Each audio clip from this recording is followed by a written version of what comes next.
Bom, hoje então, no nosso quarto dia, né, a gente tem mais uma sessão de palestrante convidado, né, que a gente no evento tem chamado de Invited Talk, né? Então, hoje a gente tem o prazer aí de receber o Diego Palma, né? O Diego Palma, ele é especialista em regulação de aviação civil da ANAC, né, Agência Brasileira de Aviação Civil, onde ele trabalha já há 12 anos, né? Ele recebeu o título de mestre em engenharia de telecomunicações, tem uma especialização em engenharia de sistemas e é graduado em engenharia elétrica, né? Antes de trabalhar na ANAC, ele foi ex-funcionário do DCTA, né? Onde trabalhou na divisão de certificação de produto aeroespacial, a CPA, com sistemas eletrônicos, né? Na ANAC, ele tem trabalhado no ramo de certificação de produtos aeronáuticos, na GGCP, que é o Grupo de Engenharia de Sistemas Eletrônicos e Software, estando envolvido em atividades relacionadas a sistemas da plataforma aviônica e garantia de desenvolvimento de hardware e software eletrônico embarcado. Diego é membro também do Comitê Técnico-Científico de Iniciativas de Pesquisa e Desenvolvimento da ANAC, e é coordenador do Seminário de Engenharia de Certificação de Produtos Aeronáuticos, que ocorre anualmente nas instalações da ANAC de São José dos Campos, né? Para a gente aqui do Aéreo é uma satisfação receber o Diego, né? Eu particularmente já conheço o Diego há bastante tempo, né? Já tivemos a oportunidade de trabalhar juntos e fazer, inclusive, algumas auditorias em empresas no exterior. Tenho certeza que ele fala uma palestra bastante interessante aí e vai mostrar os detalhes, né, do processo de certificação aeronáutico, que é bastante focado em requisitos, né. Passo, então, a palavra ao Diego, né, que eventualmente pode complementar aí, antes de começar a apresentação, algo sobre o seu histórico, né, e também seguir aí para a sua apresentação. Muito obrigado, Diego, mais uma vez. Então, gostaria de agradecer a organização do evento pelo convite e também a oportunidade de compartilhar nossa experiência aqui de trabalho na Agência Nacional de Aviação Civil. Como o Johnny disse, né, a gente já teve a oportunidade de trabalhar juntos quando ele era profissional credenciado. Nós fizemos até auditoria juntos no exterior. Então, é uma satisfação muito grande fazer essa apresentação sobre uma visão geral da ANAC e os requisitos de certificação relacionados aos processos de software IAH. A gente vai começar dando uma olhada geral no que a ANAC tem de compromisso com a sociedade, quais são as suas atividades na certificação no Brasil, e a gente vai depois limitar ao contexto da certificação de produto aeronáutico, onde estão embutidos os requisitos de certificação, né, e a gente vai ver focado nos requisitos de software IAH. Eu, ao longo dessa semana, na participação desse seminário, eu também pude realimentar essa apresentação colocando alguns desafios de acordo com alguns pontos que foram apresentados na semana, né? Por exemplo, a apresentação da Thalita, que foi sobre a parte de auditoria, o framework de auditoria. Eu coloquei uns desafios relacionados para a auditoria também, nesse contexto que a gente está vivendo, e outros pontos também, que podem ser discutidos mais adiante. Então, um lembrete aí é que esse material não constitui uma posição oficial da ANAC e de nenhuma outra autoridade de certificação. É uma visão minha como especialista. Então, a ANAC, ela é uma agência reguladora, vinculada ao Ministério dos Transportes, Portos e Aviação Civil. A principal atividade dela é regular e fiscalizar. Então, ela regula as atividades relacionadas com as aeronaves civis, incluindo a certificação de produtos, processos aeronáuticos. Nesse profissional, a gente fiscaliza a formação e treinamento de pessoal especializado, a habilitação dos tripulantes, piloto e demais tripulação da aeronave. Também tem a fiscalização das empresas exploradoras de infraestrutura aeroportuária, as operações das empresas aéreas e a movimentação de passageiros. Aqui a gente só ressalta que não faz parte do escopo da ANAC o controle do tráfego aéreo, que é feito pelo DCEA, Departamento de Controle de Espaço Aéreo, e a investigação de acidentes, que é feito pelo CENIPA, é o Centro de Prevenção de investigação e prevenção de acidentes. E ambos são ligados ao comando da aeronáutica. A nossa missão é garantir a segurança e a excelência da aviação civil no Brasil. Para conseguir atingir essa missão, a ANAC está espalhada no Brasil inteiro, praticamente em quase todos os estados, nas suas capitais, onde a sede da ANAC fica situada em Brasília, no Distrito Federal. Lá também tem um centro de treinamento da ANAC. E nas demais capitais, tem os escritórios pequenos da ANAC, chamados de NURACs, que são os núcleos regionais de aviação civil. E como escritórios maiores, que são as representações regionais, nós temos em São Paulo, nas capitais São Paulo e Rio de Janeiro. E também em São José dos Campos. A única que não é capital seria São José. E a importância de São José, ela tem essa gerência geral de certificação de produto aeronáutico. Essa gerência de certificação de produto, ela é estrategicamente localizada em São José dos Campos, obviamente devido à existência aqui do principal requerente, que é a Embraer, e também ao próprio DCTA, que tem os institutos, o ITA, para formação e capacitação de pessoal. Vários dos nossos servidores fazem, são oriundos, alguns são oriundos lá, da formação acadêmica de engenharia, e vários outros fazem mestrado, doutorado. A gente tem vários colegas que a grande maioria tem mestrado, e alguns tiraram lá no ITA. Além disso, tem os institutos, o IFI, onde que eu trabalhei, que é o Instituto de Certificação Militar e Aeroespacial, o IAE, que atua na parte de pesquisa e desenvolvimento na área aeroespacial, e também a gente tem aqui em São José dos Campos o Parque Tecnológico, que é um ambiente propício aí para a pesquisa e desenvolvimento no âmbito aeronáutico. E só para complementar, né, a estratégia aqui da localização dela também, para mim, pessoalmente, é muito boa. Ela fica 3 minutos andando a pé da minha casa, na rua de trás. Só para ter uma noção da estrutura da ANAC, essa estrutura da ANAC organizacional, ela é dinâmica, ela está sofrendo uma alteração. Recentemente, agora no prazo de 60 dias, a gente vai ter a implementação de uma nova estrutura, mas a ANAC é composta de uma diretoria colegiada, composta por 5 diretores. A gente tem ligado a essa diretoria colegiada várias assessorias técnicas, corregedoria, ouvidoria, procuradoria, dando suporte a essa diretoria. E embaixo a gente pode ver a existência de 2 níveis de superintendência, um relacionado com a atividade MEI, a parte de suporte, de planejamento institucional, gestão de pessoas, tecnologia da informação, administração e finanças, e aqui agora de interesse, que são as áreas finalísticas da ANAC, relacionadas com aquelas competências que a gente apresentou anteriormente, que é a de infraestrutura aeronáutica, padrões operacionais, acompanhamento de serviços aéreos, regulação econômica de aeroportos, fiscalização, ação de fiscalização, e aqui, por último, é a Superintendência de Aeronavegabilidade, que é onde fica pendurada a Gerência Geral de Certificação de Produto Aeronáutico, a GGCP, aqui em São José dos Campos. Só para a gente ver no contexto aqui onde que a gente atua, a GGCP é aqui na Gerência de Engenharia de Produto, onde a gente tem uma estrutura de grupos de especialistas atuando nas áreas de engenharia de estruturas interiores, na área aeronáutica e integração de sistemas. Aqui também tem os pilotos atuando na parte de ensaio em voo. Eu vou ressaltar aqui nessa caixinha também a importância da existência do pessoal que atua na parte de processo de sistemas. E na caixinha de baixo, que é o grupo de sistemas eletroeletrônicos e software, é onde que eu trabalho, e a gente atua nessa estrutura na parte de processos de software e hardware eletrônico embarcado.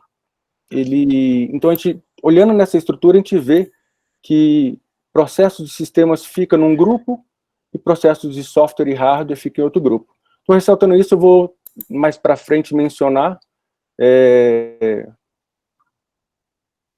quais os impactos dessa separação e até os motivos pelos quais existe essa separação. O último grupo aqui é o grupo de engenharia de sistemas mecânicos e propulsão.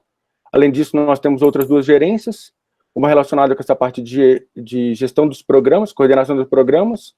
Nós atuamos de uma maneira matricial para essa coordenação de programas, de acordo com a demanda dos processos de certificação. O grupo de engenharia atua. Esse primeiro grupo de gestão de programas, ele cuida do fluxo do programa em si, fazendo a preocupação com o atendimento do processo como um todo, e a gente atua tecnicamente. Além disso, a gente tem uma outra gerência, chamada GETAI, que atua na parte de auditoria e inspeção do processo de produção fabril, conformidade e também aeronaves pequenas experimentais.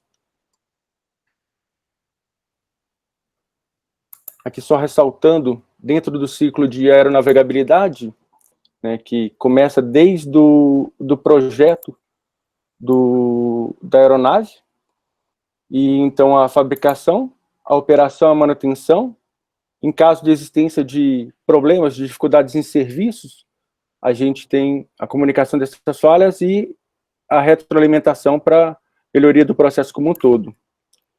Nesses dois processos de certificação de projeto de tipo e a certificação do processo de fabricação para o projeto de tipo aprovado, é onde que fica a atuação principal da ANAC São José dos Campos, na certificação de produto aeronáutico. Aqui a gente coloca o ciclo de evolução do conhecimento aeronáutico, que começa desde a experimentação dos primeiros experimentos, e onde ocorreram, obviamente, falhas e acidentes, e levaram à reflexão das suas causas, e com esse aprendizado, a gente pôde criar novas regras, requisitos e soluções, que, por sua vez, foram aplicados em novos projetos, experimentados e assim por diante. Então, nesse ciclo de mais de 100 anos de lições aprendidas, foi possível formar um arcabouço de aproximadamente 3.000 requisitos de aeronavegabilidade.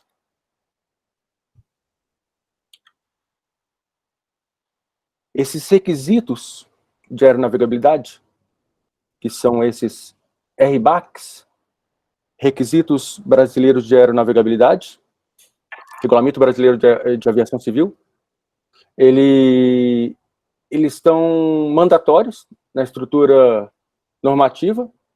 Eles são mandatórios porque acima deles, na estrutura jurídica regulamentar, a gente tem leis e decretos, como o Código Brasileiro de Aeronáutica e a Lei de Criação da ANAC, que tornam esses regulamentos brasileiros de aviação civil obrigatórios, né? A gente tem, paralelamente, na aviação militar, que eu vim de lá, não tem essa força jurídica tal como tem na aviação civil. Lá depende muito de como foi estabelecido os contratos do comando da aeronáutica com os seus fornecedores, né? Aí sim, o que tiver lá naquele contrato é mandatório. Aqui, independente disso, a gente tem por força de lei. Para poder cumprir com esses requisitos, Regulamento Brasileiro de Aviação Civil, abaixo a gente tem procedimentos. Aqui eu ressalto essas IS, que são as instruções suplementares, os MPRs, que são os manuais de procedimentos. A gente vai ter um paralelo dessa regulamentação RBAC, IS, MPR, com as outras autoridades de certificação internacionais. Aqui eu queria ressaltar que estão fora dessa estrutura as normas, as práticas recomendáveis, os documentos, tais como aí a SAE-ARP 4761, que trata sobre avaliação de segurança, a ARP 4754A, sobre processo de desenvolvimento de sistemas da aeronave, a RTC-ADO 178C, de processo de desenvolvimento de software, e a ADO 254, que trata sobre o hardware eletrônico embarcado. Quando eu falo que está fora dessa estrutura, a gente precisa estabelecer um link entre essas normas, que não são mandatórias, com os requisitos. E a gente tem como link para fazer essa associação essas IS, que são as instruções suplementares, que, na verdade, a gente usa o correspondente, que é da FAA, da autoridade americana, as Advisory Circulars, né, que elas sim que reconhecem determinada norma como meio aceitável de cumprimento com um determinado requisito. Então é importante traçar esse link. Aqui a gente faz esse paralelo das normas brasileiras com as das outras autoridades internacionais. Os RBACs têm o seu correspondente no CFR, no Code of Federal Regulations do FAA americano, no CS, Certification Specification da EASA, autoridade da europeia. A gente tem uma forte correlação entre os RBACs e os CFRs americanos, a gente muito mais forte do que o correspondente europeu. No nível logo abaixo desses requisitos, a gente tem as instruções suplementares, IS. Aí sim, a gente praticamente adota, tal como está, as ACs, as Advisory Circulars da FAA, que vai àquela que a gente falou, estabelecer o link entre as normas e os requisitos. E o equivalente na EASA são as AMCs, que sim, aqui pelo próprio nome fica fácil de entender, que é os meios aceitáveis para o cumprimento, tal como conceito. E logo abaixo, para poder, os procedimentos para operacionalizar essa verificação de cumprimento com os requisitos, estão descritos nos MPRs, o equivalente estaria no FAA Orders. A gente tem os orders do FAA para a área de software, e IAH, e a gente faz mesmo o uso desses orders sem a necessidade de criar uns procedimentos específicos na nossa regulamentação. Importante a gente falar, né, que essa harmonização que acontece naqueles regulamentos, ela é devido à atuação internacional da ANAC, onde a gente consegue ter aí os acordos bilaterais, né, para aceitação recíproca dos diversos países, o acordo bilateral entre Brasil e os Estados Unidos, e também o Brasil e a União Europeia. Outra atuação internacional seria nesse fórum quadrilateral, onde a ANAC é membro do CMT, que é o Certification Management Team. Ele é composto pelas principais autoridades de certificação internacionais. Aqui é a ANAC, a EASA europeia, a FAA americana, e aqui a gente não tinha citado até agora, que é o TCCA, que é a autoridade canadense. Além disso, a ANAC tem participado também de dezenas de grupos técnicos internacionais, fóruns de discussão para a criação de normas, discussão de problemas e possíveis soluções, né, fóruns específicos de autoridades, fóruns que têm mesclado a participação de autoridades e também da indústria. A gente tem aqui a ICAO, que é a Organização de Aviação Civil Internacional, com a sede lá em Montreal, no Canadá.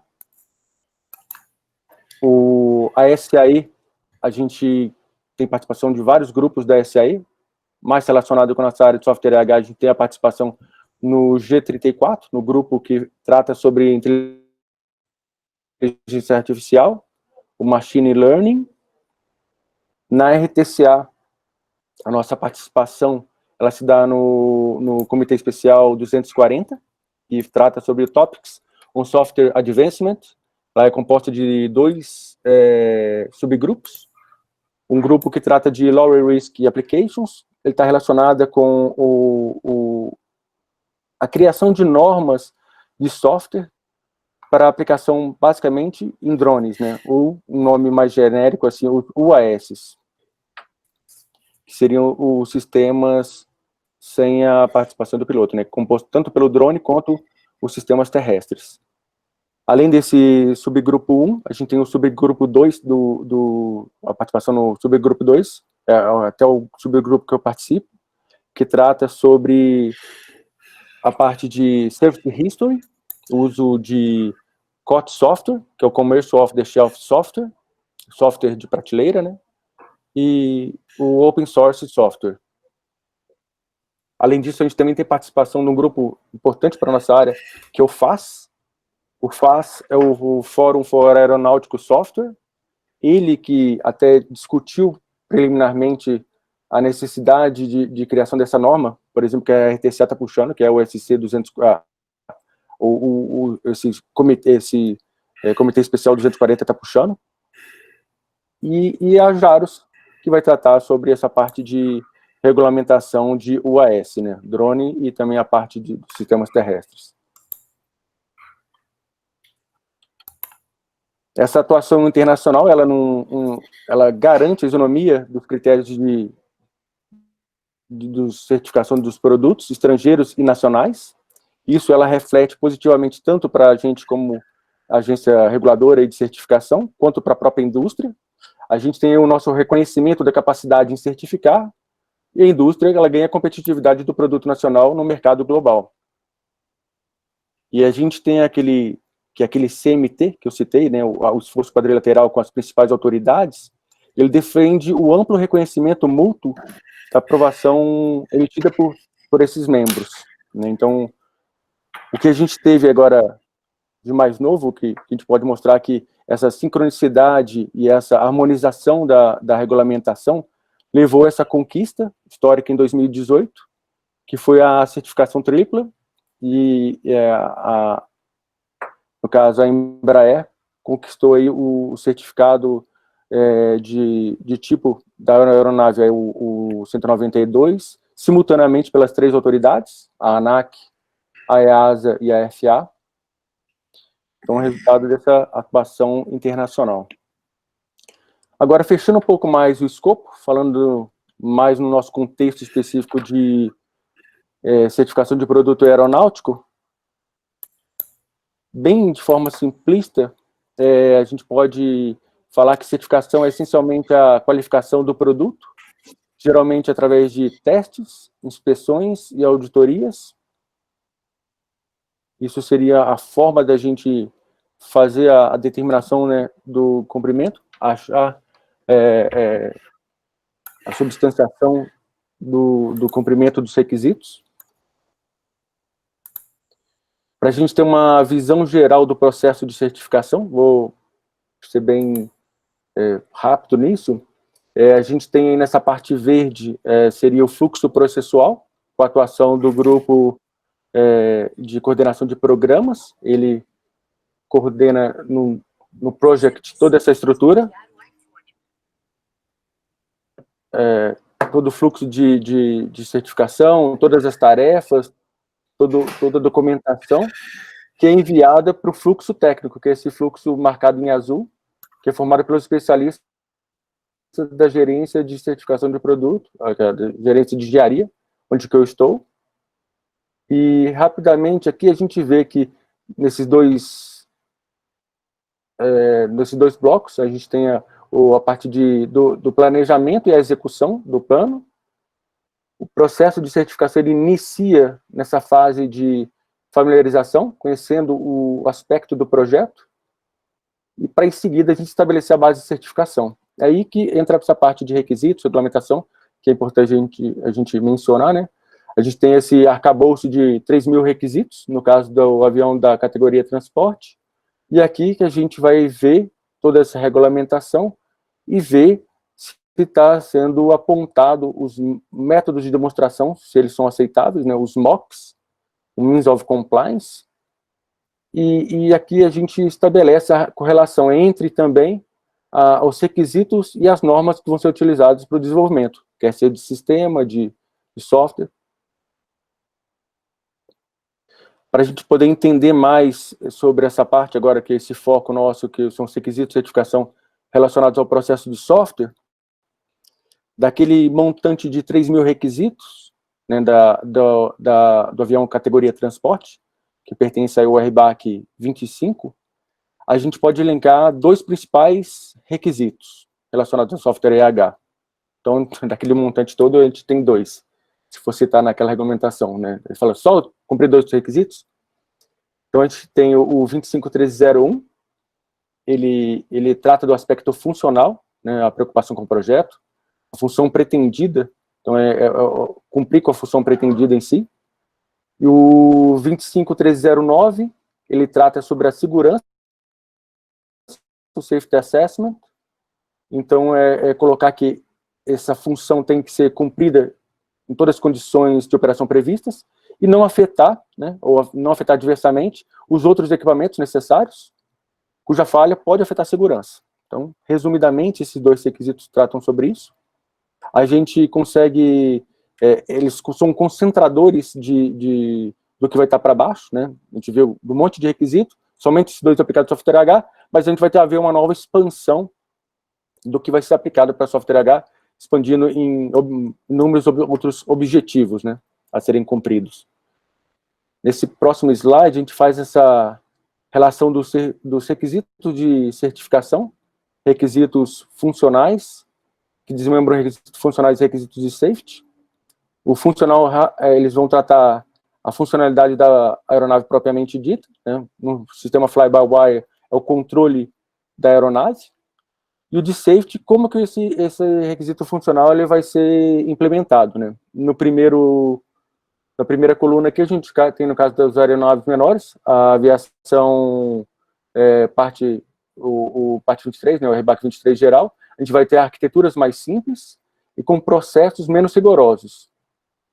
No caso do aviões maiores, né, aviação de transporte, vai acontecer que as implementações das funções, né, o sistema fly-by-wire, por exemplo, sistema de controle do voo, ele vai ter arquiteturas com redundância, dependendo de similaridade também, a existência no próprio equipamento dois lanes diferentes, um de controle e um de monitor. A gente pode ter maior rigor no lane de monitor e um menor rigor no lane de controle. A gente consegue ter essa estrutura. Aqui a gente tem um exemplo de redundância tripla utilizada com o votador. E nesse caso de aeronave categoria transporte, a gente vai ter processos com maior rigor, né? Da Y, por exemplo, ou da UB. Esse slide, ele, de forma bem didática, faz a correlação, né, dos requisitos em si, agora a expansão do que vai estar para baixo, que são as normas. Então, a gente tem que, como dito anteriormente, as ACs, que vão ser a Advisory Circulars, que vão definir os meios de comprimento aceitáveis, no caso dos aceitáveis para os requisitos, né, determinados requisitos. Os requisitos aqui em si, que a gente está tratando, o 25309 e o 25301. Então, vai ser a C 25309, que vai apontar para esses meios de comprimento aceitáveis, e ela aponta para outras ACs. Então, no caso do desenvolvimento, né, o processo de desenvolvimento de sistemas da própria aeronave, ela vai apontar para a C 20174, que essa C vai reconhecer a ARP 4754 como meio aceitável.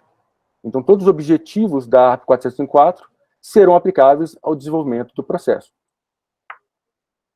Isso pode estar definido num outro documento, depois detalhado, que a gente não citou aqui, que são as FICARs. São as fichas de controle de assuntos relevantes, que pode ter um detalhamento um pouco melhor. Isso é documentação ANAC.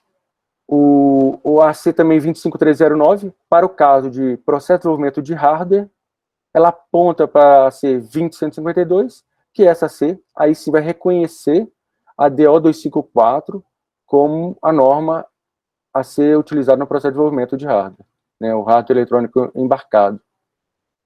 E a mesma coisa acontece para software, que vai ser a C20115D, que vai reconhecer a D178C, o desenvolvimento do software embarcado, e também a utilização dos suplementos, dependendo do caso.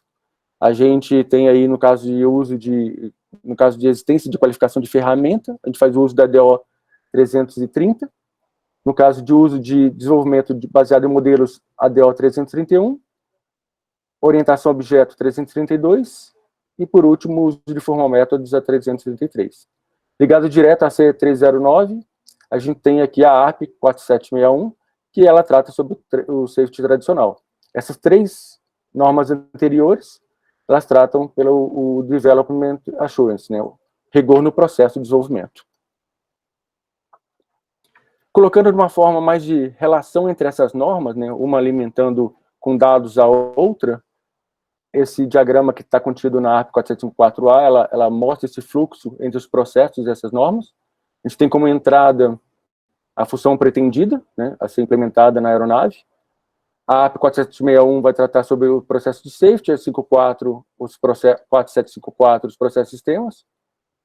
Essas duas normas, elas vão prover informações e alocação de requisitos ou para o desenvolvimento de hardware, para a DO254, ou para o desenvolvimento de software, para a DO178. E aqui a gente tem uma norma nova que aparece aqui, que a gente não mencionou, que é a DO297, para tratar de IMA, né, que é o desenvolvimento de sistemas aviônicos modulares. Também só para tratar o fluxo de informação entre essas normas, né, a gente tem aqui as normas de processo sistema em preto e azul, ela alimentando o ciclo de desenvolvimento de software EH com os requisitos alocados para esse software OEH, o Design Assurance Level, que é o rigor do processo que deve ser utilizado, as restrições de projeto, as descrições de sistemas e as suas interfaces. Trabalhando, desenvolvendo o software ou hardware nesse ciclo de vida, a gente tem como feedback o processo de sistemas, os requisitos derivados, aí, falando de requisitos, tem que ser avaliados no nível de sistemas. Esses requisitos derivados são aqueles requisitos que não sofreram esse flow down do processo de sistemas para o de software OEH. Então, ele foi criado no software OEH, então tem que ser avaliado pelo nível acima para checar se a compatibilidade e a adequabilidade dele nesse nível de sistema, no conjunto total de requisitos, né? Também a gente tem a alimentação do qual foi a arquitetura de hardware e software empregada. No final do processo, caso existam problemas, a gente tem isso e limitações, eles são fornecidos através dos problem reports, que são avaliados no processo do sistema e também avaliados para ver no contexto da aeronave como um todo. E também retorna os dados necessários para a integração do sistema. Focando agora no processo de software, a gente vai dar uma pincelada rapidamente sobre a norma de 178C. Aqui nessa figura a gente tem o processo, a parte inferior, o processo de desenvolvimento de software, aqui e a parte de amarelo, a parte de verificação. Tudo começa com a alocação dos requisitos de sistema para o software. Essa alocação, ela forma os requisitos de alto nível, os HRL. A gente tem um refinamento no processo de design desses requisitos, eles são refinados para criar os requisitos em si, relacionados mais à implementação, que são o necessários para a implementação, que são os requisitos de baixo nível, e a arquitetura de software.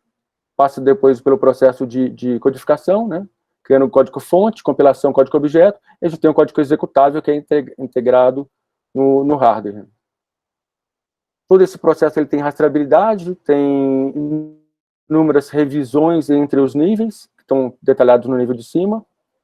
A norma ela fala sobre a parte de testes, requisitos de baixo nível, requisitos de alto nível, relacionados mais com a funcionalidade da aeronave integrada, o de baixo nível mais os bloquinhos individuais. E com isso a gente consegue ver como que é a distribuição do rigor da norma, né, e a utilização dos processos em si, de forma quantitativa pelos objetivos. A gente tem, no caso da norma D178C, um total de 71 objetivos. Eles são distribuídos nessas fases do processo de desenvolvimento, desde o planejamento, desenvolvimento, verificação, gerenciamento da configuração, garantia da qualidade e a certificação, Certification Liaison, a interface com a certificação, né? E a gente vê um foco bem grande aqui no caso da D178 em requisitos de verificação. Ela foca bastante nisso.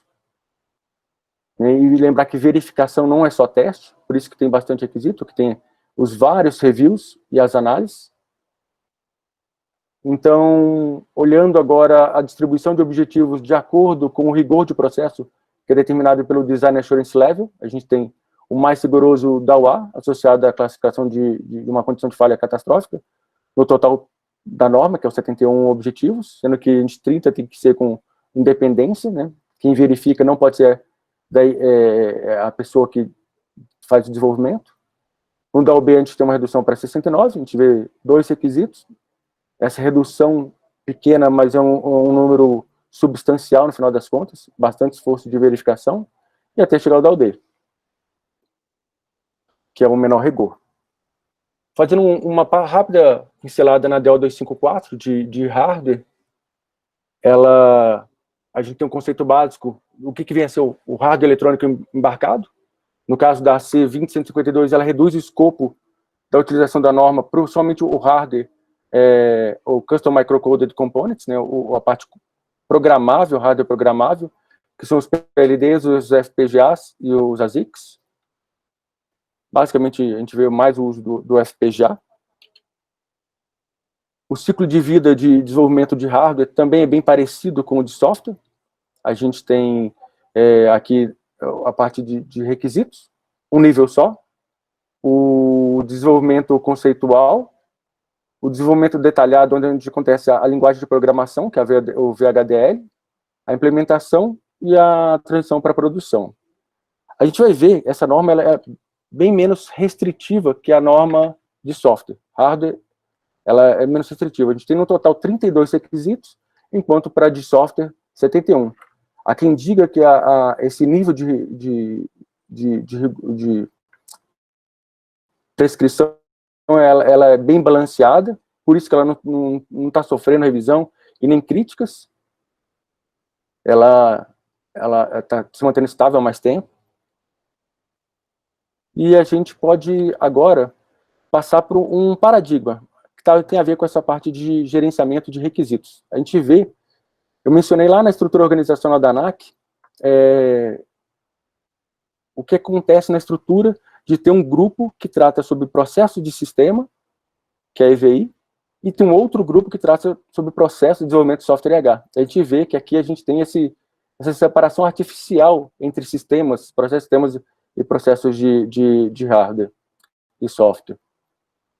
Nessa alocação aí de requisitos que acontecem para desenvolvimento de software ou de hardware, tem aqui como se fosse esse muro artificial.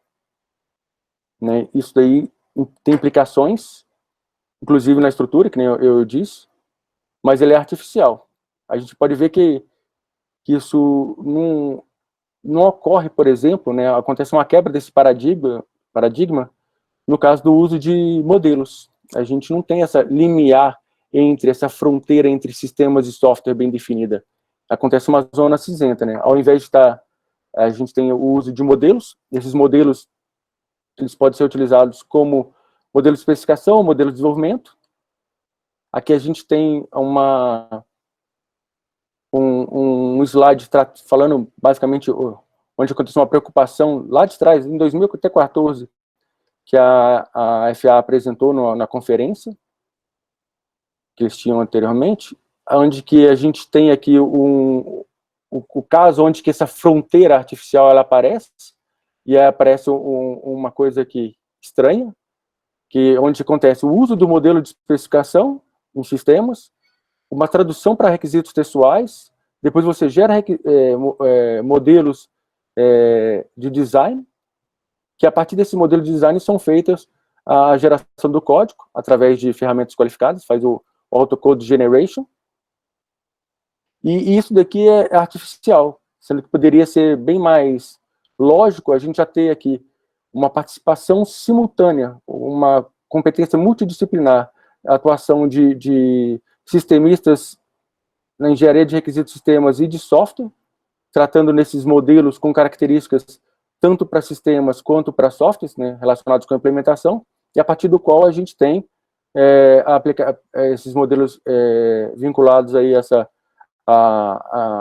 colocando a ferramenta de geração de código automática qualificada, que aí sim já gera o código, sem essa necessidade de atividades desnecessárias, né?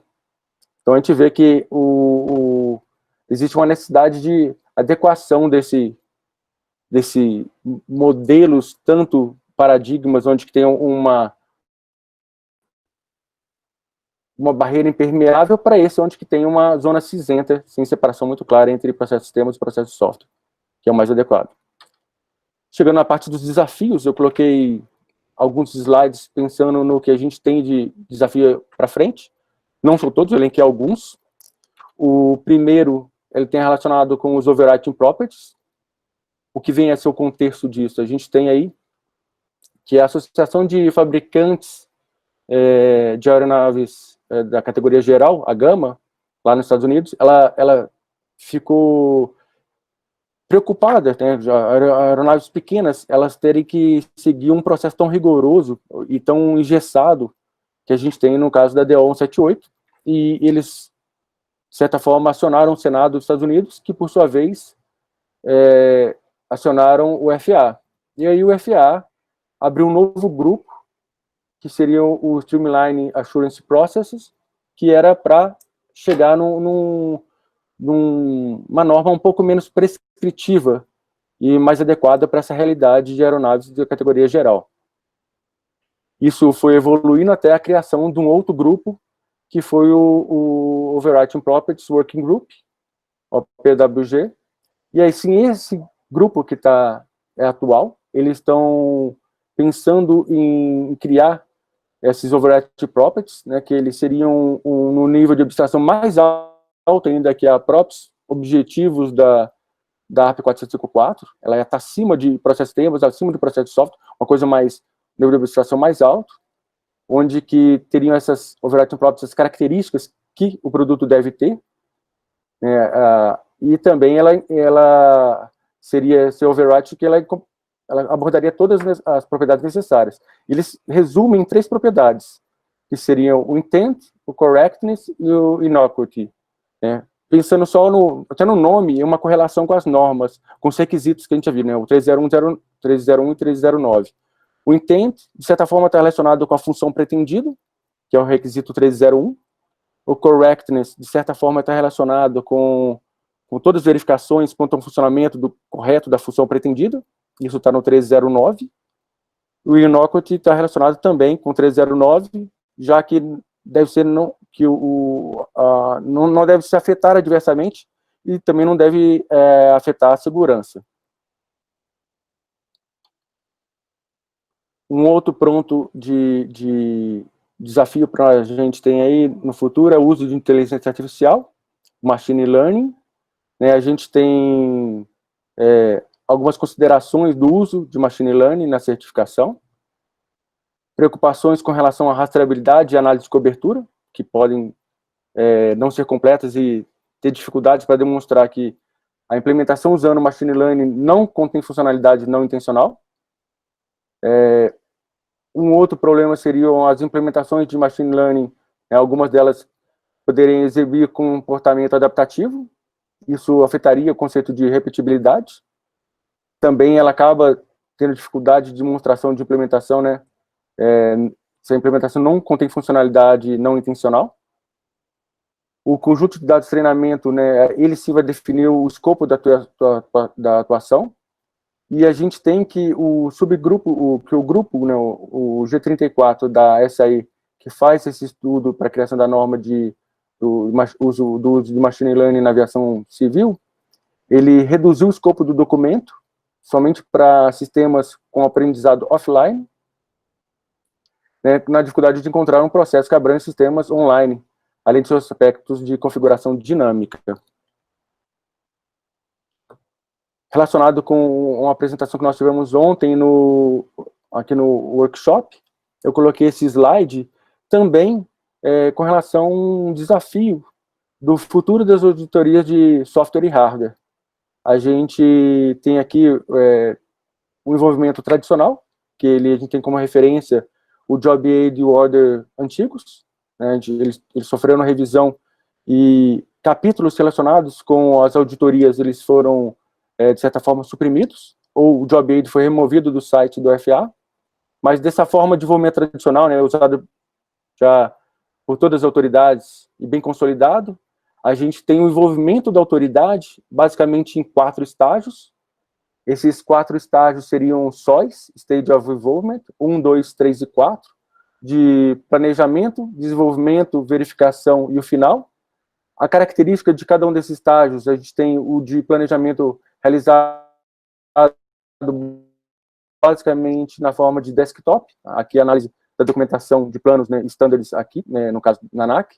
A gente vai a um site na própria empresa verificar o desenvolvimento, o atendimento dos planos no processo de desenvolvimento do software, aproximadamente 50% do tempo, aí 50% do desenvolvimento, E a mesma coisa acontece com a verificação, também acontece on-site. E, no final, a gente tem a última estágio de desenvolvimento, analisando 2 documentos aqui no desktop. Como experiência, a gente teve também um envolvimento continuado. Em casos de um sistema bem complexo e também, de certa maneira, crítico, né?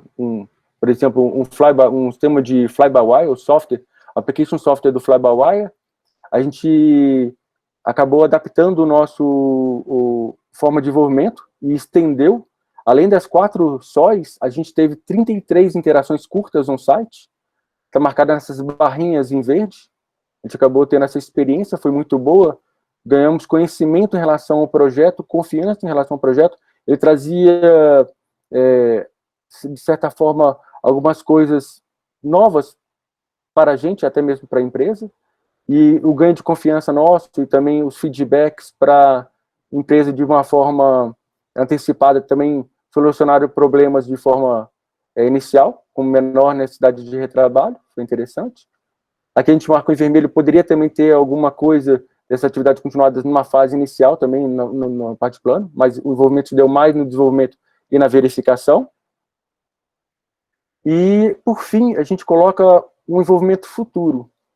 Com essa pandemia do Covid-19, surgiu aqui a nossa reflexão de como serão as auditorias futuras de software RH. Então, a gente está vendo aqui um balanço, um estudo, onde que a gente pode ter mesclado aí atividades feitas na forma de desktop, review, a forma virtual, através de auditorias remotas, e o on-site. A gente está agora num grupo interno avaliando quais atividades essencialmente deveriam ser feitas de forma on-site, quais aquelas que podem ter um ganho antecipando na forma remota e aquelas tradicionalmente feitas na forma desktop review. Então está difícil, a gente está só buscando de forma otimizar ou equalizar de forma consciente como vai ser realizada cada uma dessas etapas ou atividades. E, por fim, acaba a minha apresentação e fico aberto aí. Agradeço a todos e, se tiver alguma pergunta, fiquem à vontade. Já temos... Obrigado a todos pela atenção. Já temos perguntas, Diego. Eu agradeço aí pela... Oi? Eu vou fazer e algumas a gente tem por escrito e algumas a gente vai fazer ao vivo, depende de como que a pessoa se manifestou. Então, a primeira pergunta é da Paula.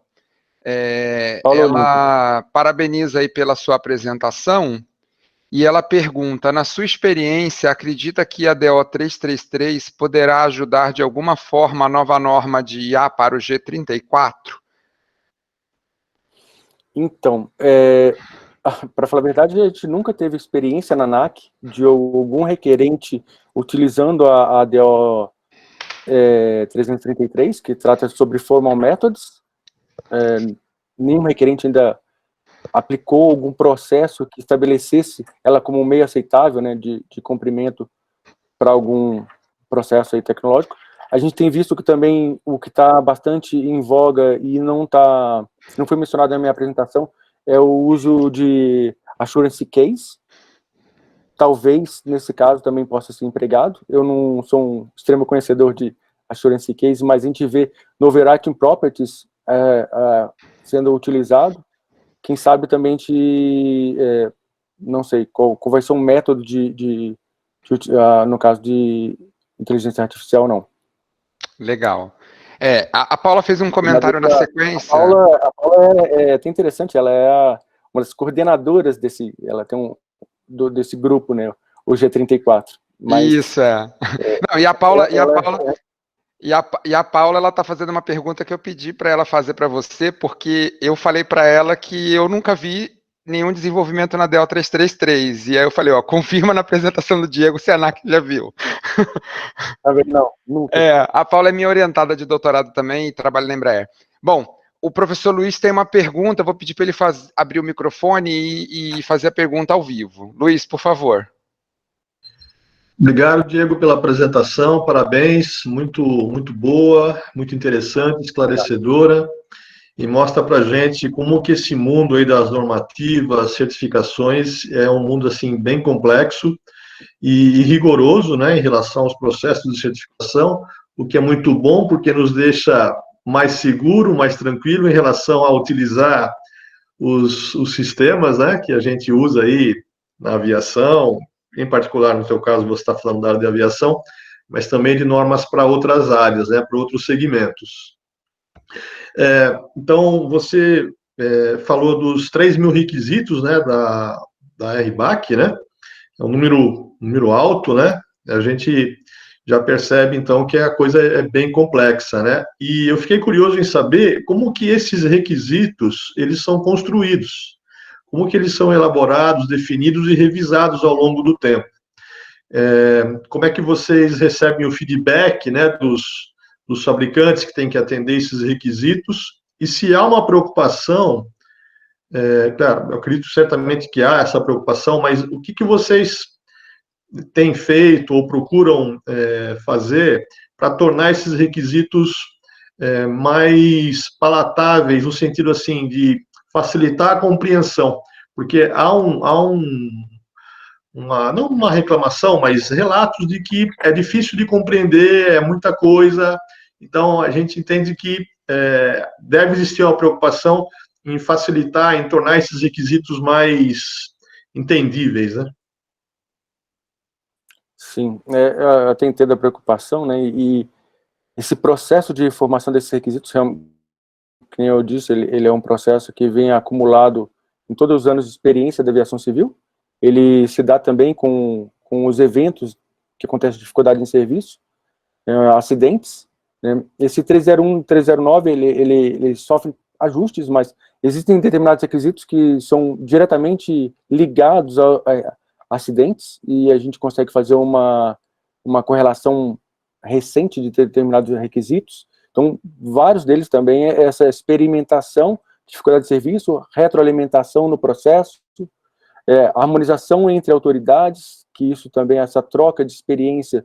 Nós aqui, como aviação civil, a gente não temos a mesma quantidade de aeronaves, tal como que acontece, no caso, no espaço aéreo americano, e o volume de coisas que acontece, e esse processo de alimentação acaba nos também trazendo informações. Então, é basicamente nesse processo. O que realmente traduz de uma forma um pouco mais palatável um requisito desse que é muito genérico, um alto nível, então, e a gente fica com dificuldade de verificar o cumprimento dele, seriam essas ACs, onde que as Advisory Circulars, elas têm de forma um pouco mais detalhada como cumprir com o requisito, e aí sim fica de forma mais clara o que o requerente ele tem que fazer para cumprir, e da mesma forma a gente como autoridade para verificar o cumprimento desse requisito. Então, seriam nessas ACs, e não nos requisitos em si, né? Já de forma até proposital, são feitos de forma mais ampla mesmo, que abordam todos os sistemas da aeronave. No caso do 301, 309, esse tá na subparte F de equipamentos, né? E a gente tem outras coisas que nem utilizam software H, que são aplicáveis também. Então, a aplicabilidade de requisitos, elas são mais amplas, e aí a gente tem a especificidade dada nas ACs.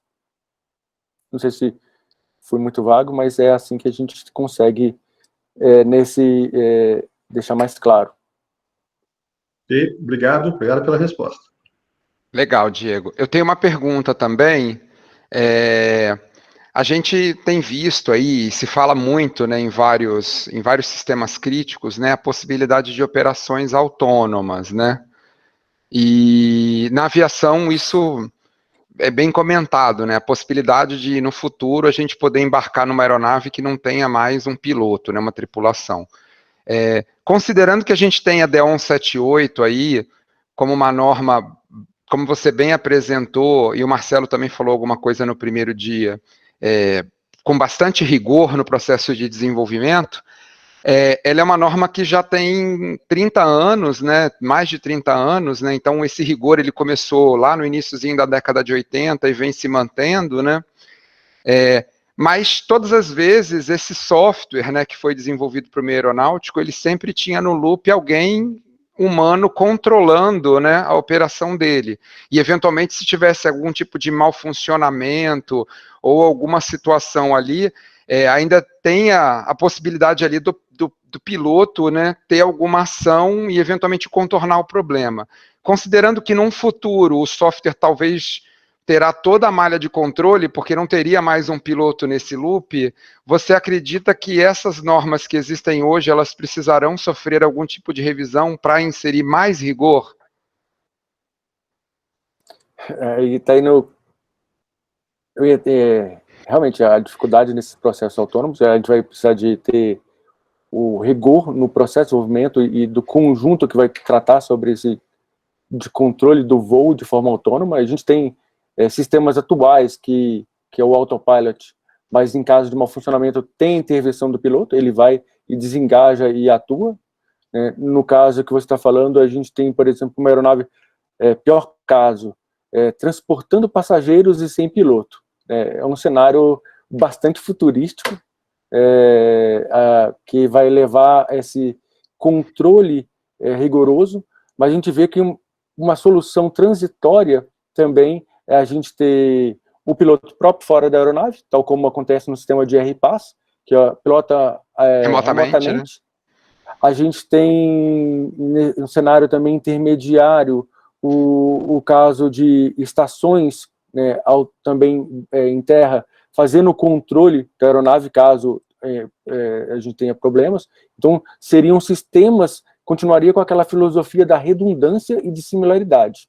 Uhum. A gente tem que ter garantia, não falo rigor, mas essas alternativas de arquitetura para garantir a segurança no sistema. Então, a gente teria que ter de similaridade, fora a aeronave, ela teria que ter um controle no solo.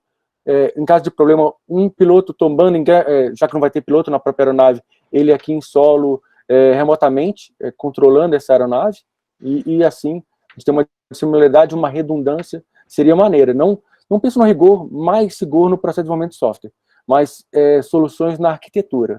Basicamente, a gente vê essas possibilidades. Legal. Eu gostei muito da sua visão, porque eu acho que a norma já tem um grau de rigor bastante... Que dá bastante garantias, né, para os sistemas mais críticos, né, e acho que essas opções aí de similaridade, né, são caminhos, eu acho que interessantes de serem explorados. Parabéns. A gente tem uma última pergunta. Professor Jaelso, ele perguntou como é tratada a questão da evolução das normas e recertificação. A evolução de normas, elas são tratadas num fórum multidisciplinar, né, com a participação tanto de outras autoridades, um conjunto de autoridades e a própria indústria. Então, é interessante ver que a evolução de normas não fica fechada no clube do bolinha, só das autoridades, né? A gente tem a participação da indústria, justamente pelo fato que as indústrias não querem tomar um susto com a criação de uma norma que eles não estão acompanhando a criação desde o início.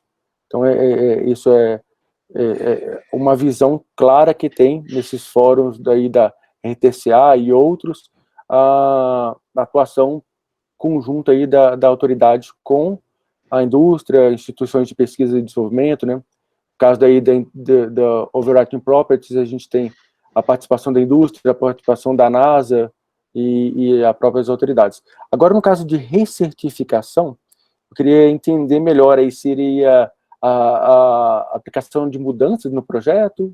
Acredito que sim. Dado uma mudança de software, como é que isso é tratado? Isso. Que aí, então a gente tem a cada mudança do software avaliado qual que é o impacto dessa mudança, né, o escopo da mudança. A norma ela já tem uma tratativa boa para rastreabilidade e identificação de tudo que está envolvido. Se você muda algum requisito, está rastreado esse requisito, toda uma estrutura abaixo dele, de implementação, uma estrutura paralela a ele de verificação, propriamente dito, e a gente consegue, através dessa rastreabilidade que é forte na D178B, então é uma avaliação do impacto dessa modificação, né, e qual seria o que está dentro desse guarda-chuva. Aí a gente avalia ela como uma modificação significante ou não, e entra num processo que a gente fala de DCA, de Design Change Approval, e aí é bem similar ao processo de desenvolvimento trivial, que acontece no processo de certificação, que é o TC. Então, o envolvimento do software a gente faz dependendo do volume de modificações, até auditorias também. Legal. Bom, eu vou fazer, as perguntas se encerraram, eu vou só ler alguns comentários que eu acho que são relevantes, que estão aqui no chat, né? O Júlio, ele e várias outras pessoas parabenizam pela apresentação, né? E ele destaca que é importante a sua palestra com respeito à dimensão normativa, né? E um detalhe que mostra isso é a menção do processo legislativo na evolução da norma, né? E mostra também a dimensão da auditoria como parte da engenharia de requisitos, né? Bem atrelado a essa percepção aí do professor Júlio na sua palestra, foi justamente um dos motivos que motivaram o próprio convite, né? Que eu acho que é uma parte interessante de um mundo muito regulado, né? Que o Diego explicou muito bem, né? E mostrou aí como é que é um processo que muitas vezes a gente não tem conhecimento, né? Quem eventualmente nunca teve contato aí com o desenvolvimento aeronáutico, a palestra do Diego acho que foi muito legal. Outra coisa também que foi comentada aqui pela Paula, que também fez a primeira pergunta, e ela também botou um link que é um relatório bastante interessante, que fala sobre o trabalho, né, do grupo de trabalho que está sendo realizado, né, voltado para aquelas iniciativas de certificação de sistemas baseados em machine learning, né, que é um grupo de trabalho que estuda toda esse novo ambiente aí e como é que está sendo orientado aí o desenvolvimento para aplicações críticas, né? O Diego também comentou bem sobre esse grupo. Quem tiver mais interesse, esse relatório é um relatório muito didático, né? É bastante interessante a visão que tem aparecido nesse tipo de trabalho, né? Bom, temos outros comentários aqui de parabenização, mas em nome de toda a comunidade do ER, né, e dos diversos comitês, comitê de organização, o comitê de programa e também o comitê de steering, a gente agradece ao Diego aí pela disponibilidade, pela excelente palestra, foi muito interessante ter essa visão, né, e Diego, vou deixar mais um tempinho se você quiser se despedir, né, e aí depois a gente vai continuar com o nosso evento, com a programação. Eu gostaria de agradecer novamente, Johnny, pelo convite, essa possibilidade aí de contribuir de alguma maneira aí para entendimento melhor das nossas atividades. Obrigado a todos aí.